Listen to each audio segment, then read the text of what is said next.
Um, I think the biggest nonverbal that I rely on a daily basis is a person's facial expressions.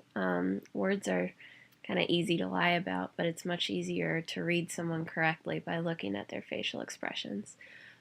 Rolling of the eyes and whether or not the person I'm communicating with is smiling are huge tells on what they're feeling, whether they verbalize it or not.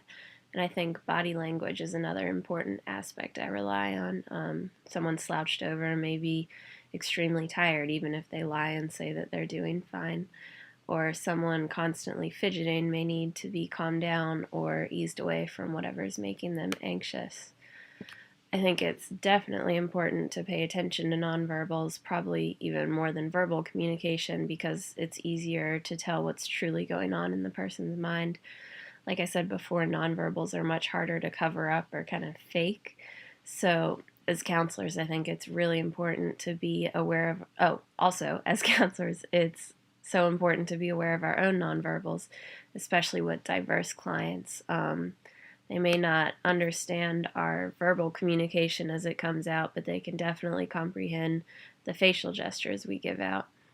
And they may be telling us a story of their culture that could be shocking. And even though we can hold in our verbal reactions, if our eyes open real big and our jaw drops, we're not really displaying that empathy, understanding, or non judgmentalness very well.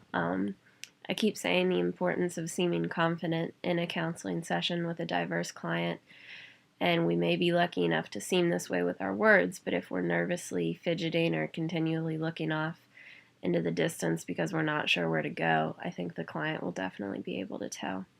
So I'm all about the nonverbals. I think they're extremely, extremely important, and it's definitely what I, especially after getting into this program, have paid attention to a lot more. So, thank you.